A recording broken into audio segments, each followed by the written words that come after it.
The first rule of Street Club is you don't talk about Street Club. What's up, Street Gods? This is Eric from the Eric from Street Photography blog.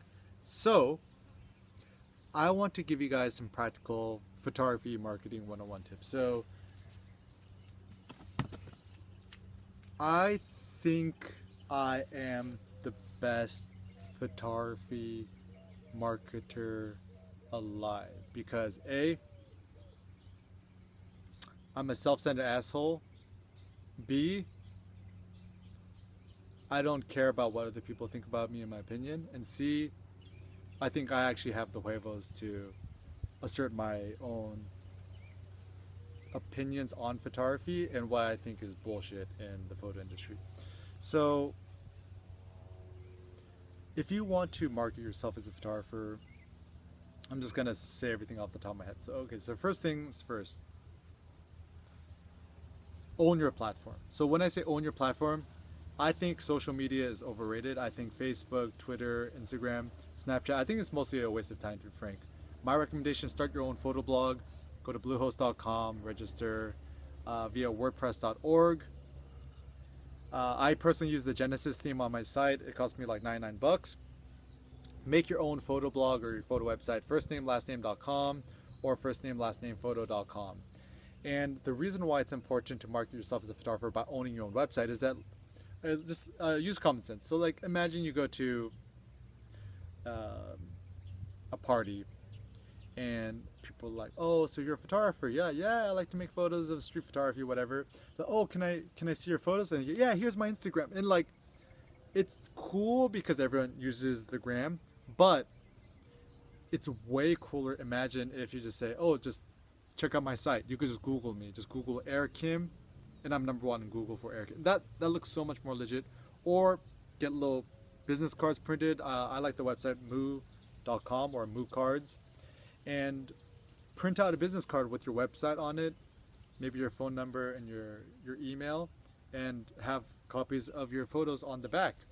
And it just looks so much more legit, more professional, and it's a better branding tactic to make your image look better. So everyone is a photographer. It's not like everyone thinks they're everyone is already a photographer, and you're trying to stand out from the sea of photographers, right? And there's many very good photographers out there. So like even for me, for example, I am not the world's best photographer. There's a billion photographers like 100 times better than I am. I'm only lucky because I'm very good at marketing myself. I'm very good at blogging, making YouTube videos. I have very little personal fear, so I just say what's on my mind. I don't generally censor myself. I drink a lot of coffee. I'm very productive. I don't eat breakfast or lunch. I think I'm a beast. And in order to brand yourself as a photographer, make sure the person you are online is the same as the person you are offline. The best compliment I'm given is when people meet me in real life. They say, oh, Eric, you're exactly like you are in real life, like you are on YouTube. That's trust building. Branding is nothing but trust building. So the reason why I buy Apple products, right, is that I trust that Apple products will deliver the best seamless experience for me and to help me achieve my fullest artistic, creative photography potential. And to be honest, I think Apple makes the best computer technology products, period, for the most part. So the reason I buy Nike shoes is because I trust that the Nike shoe is good quality. And not me, all this is part of our advertising thing. I think that by wearing a pair of Nikes, I'll become stronger, faster, more self-confident. I'll get a six-pack, whatever. I will drive a Lamborghini because I think it makes my dick size bigger, whatever it may be. Okay, so anyways, don't censor yourself as a photographer or a human being if you want to really brand yourself. Most photographers are like jellyfish, they have no spine. Hashtag Kendrick Lamar.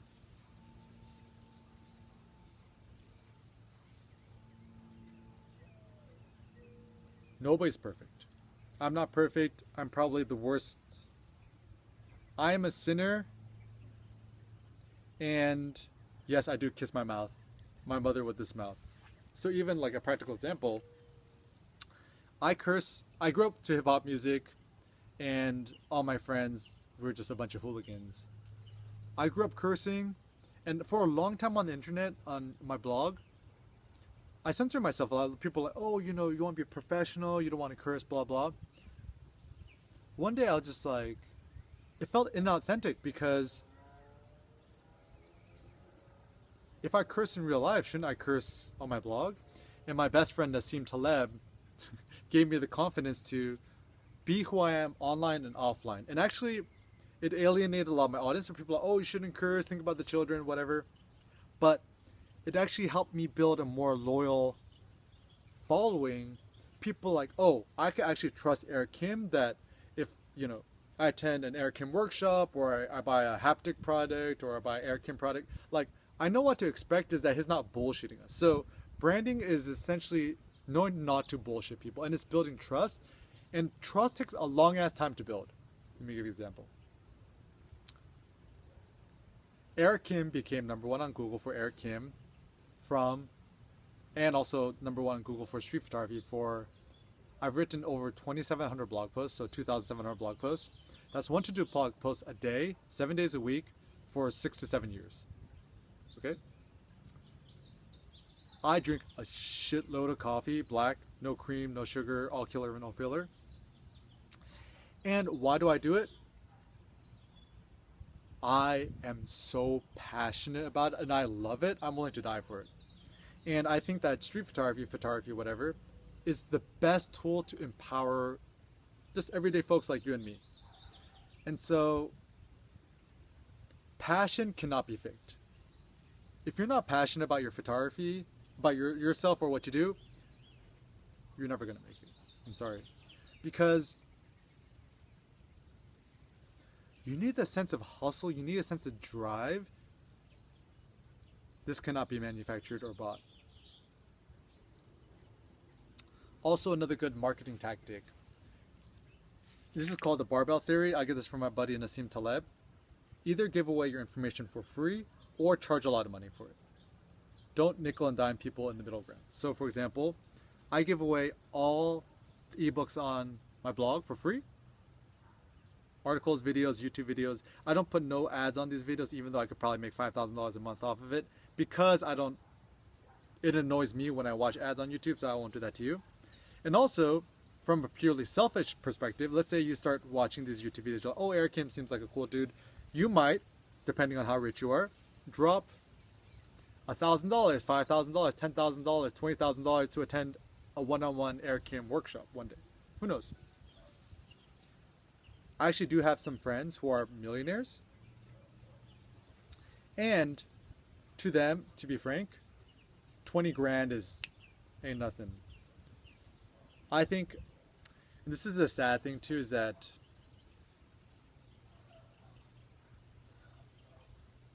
society is going like this. The rich and the wealthy, the top 1%ers, the poor middle class. So my prediction is in the next 20 years, there's going to be no more middle class. I actually grew up poor. Like, I never grew up hungry, but my dad was a chronic gambler, so, you know, my mom filed bankruptcy. We went bankrupt, and every month I didn't know if we'd have a new place to live. Anyways, so the rich are getting richer, the poor are getting poorer. My dystopic fantasy world is that there's gonna be a day where the rich people are gonna be the rich are gonna be out there buying, you know, $100,000 watches, $100,000 cars, whatever, and the poor are just gonna be given subsidies by the government, and everyone's just gonna be smoking weed, watching Netflix, playing video games, and by then all iPhones or smartphones are free, and it's just gonna be this really fucked up society. But anyways, the truth is, the rich are getting richer and they will keep getting rich. So the only way to survive as a photographer, I think in the next 20 years, is to charge a lot of money and make a profit off of people who have money, poor or rich, top 1%. Not nickel and diming, working class or poor, or even, I mean, it's so sad, but even like the middle class, once again, I don't know if you're watching this and you're middle class, I don't know how it is for you, but middle class is stagnant, ain't no more money coming in and jobs. I mean, it's hard. I really feel for you. And even me, like, I'm extremely fortunate and lucky that I currently, through the grace of Help Cindy, earn over $200,000 US a year, have over $150,000 US in the bank. Once again, thanks to Cindy. I have the $4 rule. If I want to spend anything over $4, I need to talk and consult Cindy with it and get her permission, because I grew up poor. Poverty mentality, you get money, you spend that shit because you don't know if somebody's going to take it away from you tomorrow. Anyways, so if you want to market yourself as a photographer and actually make money, like good money, like over $100,000 a year money, $200,000 a year money, like real money, you got to charge a lot of money for your services. So, for example, me moving forward now, as of 2017, this might change. I don't want to do any more commercial gigs that are less than $50,000. Preferably, it'd be $100,000, $250,000. Like, if Apple hits me up, they're like, "Oh, Eric, we like what you do. We want you to be in an ad for the iPhone or iPad, whatever," because I'm a total Apple fanboy. I'll be like, "Okay, that's cool. I'm gonna charge at least 250 grand. At least. I don't know, maybe more, $500,000. Even when I do workshops, I'm doing fewer workshops now because I'd prefer to do a more scalable business where I could make these videos and they could be watched thousands of times rather than doing only workshops. My workshops, like this year, for example, like my 2-day workshop, $1,000, week-long workshop, like $3,500 US. So they're really not cheap, and I feel bad because I grew up poor and middle working class folks cannot afford the workshop, unfortunately. But fucking c'est la vie, right? Like, if I want to keep putting out good free information for you to watch this without stupid ads, whatever, I need to become financially independent and have fuck you money. So I'm not a slave of advertisers. Like, even on my blog, I don't have any Google Analytics. I don't have any tracking. I don't have pop-up ads or banner ads. I only sell haptic products.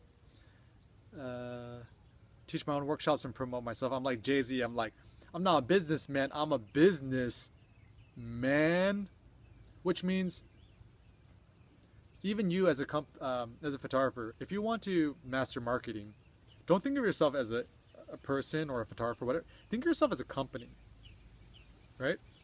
Not even business, because that's thinking too low. Dream higher, think big. You are a company. A company could be like a Tesla, an Apple, an Hermes, a Lamborghini, a BMW, a Rolex, whatever.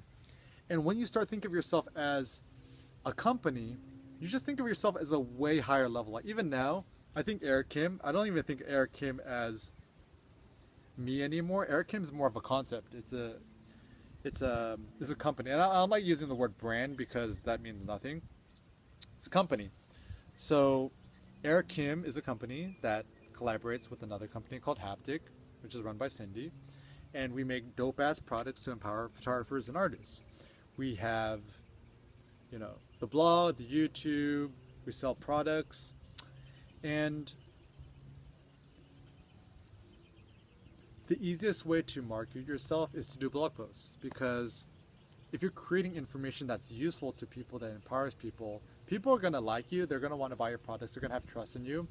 If you start a blog and obviously you have 0 followers, the easiest way to build a following, do guest blog posts on really popular photo blogs like Digital Photography School, Steve Huff's site, very popular, or just do interesting blog posts and just share them with your friends on Facebook or Twitter, email it to your friends, or if your information is valuable enough, Google will actually eventually pick it up. Another tip in terms of how to market yourself as a photographer, when you're starting off, start off as a very small niche, right? So even like me, when I started my blog, is only focused on street photography, and I literally only blogged about street photography for about 5 years. Now I'm at the point where I'm number one on Google for street photography, so essentially my work is done.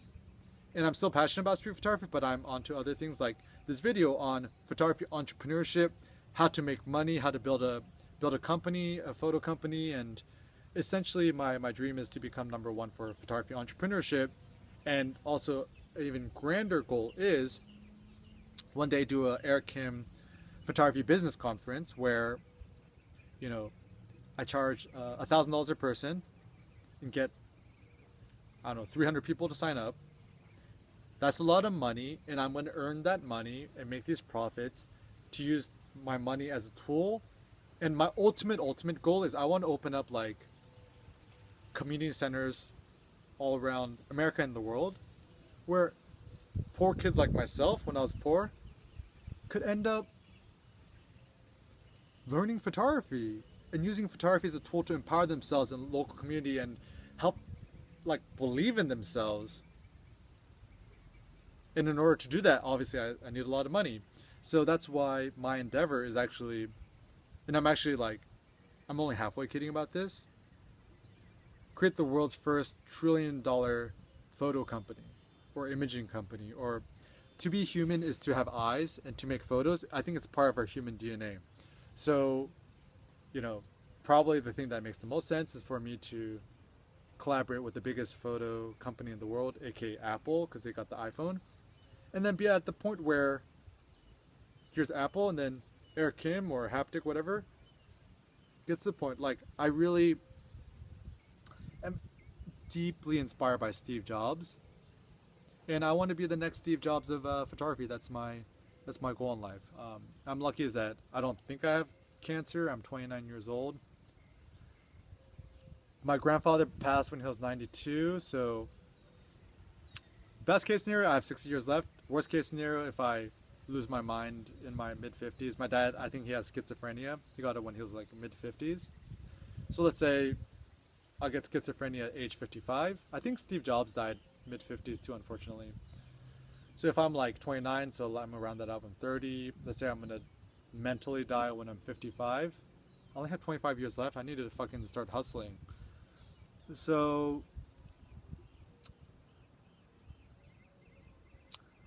have confidence to market yourself, to self-promote yourself. If you don't promote yourself, who's going to promote you? A lot of us are given this like, you know, Judeo-Christian morality of like, oh, be humble. You know, you don't want to show off. Rather, read Nietzsche, read Antichrist, read Will to Power. I'm currently reading it right now. Listen to Jay-Z, Church in the Wild. It's about redefining your personal morals and ethics, where, you know, humility is a bad thing. If you're dope and you're good and you know it, don't be humble about it. Like Kendrick Lamar on Humble, right? Don't fake humble because other people might be insecure about themselves. Develop yourself to become the best version of yourself. And practical way to build more self-confidence, go to the gym, start doing deadlifts. I could deadlift over 400 pounds. Hashtag facts. Drink more black coffee, espresso. Another good pro life hack that I do. I don't eat breakfast or lunch. I only eat a big ass dinner and 5 to 6 egg snacks in the evening. And I'm able to be productive all day. And, you know, if Elon Musk could live on less than $2 a day on hot dogs and spaghetti, why can't you? And Elon is revolutionized. So he's just a normal human being. He's just like you and me. He's like, he just works a little bit harder. So I'm gonna channel my inner Steve Jobs, my inner Elon, become the best version I can be, continue to hustle. It's actually pretty fucked up, like, because I type so much. If you Google Eric Kim Photography Marketing 101, I did this big ass ebook, and I'm typing like 10,000 words a day. I'm starting to get actually really bad pain, carpal tunnel here, so like I can't even type anymore. So I'm actually doing blog posts typing like this now, because I love what I do so much and I really want to help you. I want to help you become rich because if you have money and you could use your money as a tool, you could, I mean, A, help yourself, B, help your family, C, help local community, and you could make a good change for the world. And you need money to do that. Money ain't something to go out and buy a Louis Vuitton bag. It's to use money as a tool to empower other human beings. So I want you to be rich so you can make good social change in the world. We could fix poverty and classism and sexism and racism, blah, blah, blah. And yeah, so these are some of my marketing tips. Yeah, so I mean, the best way to do it is just go on Google, search Eric Kim photography entrepreneurship or Eric Kim photography how to make $200,000 a year, Eric Kim photography marketing 101, whatever it may be. And yeah, I hope some of the principles in this video will help you. Yeah, and just know you can't be an overnight success. It might take you 5 years. You might fail. Sometimes fate can be cruel, but I mean, if you work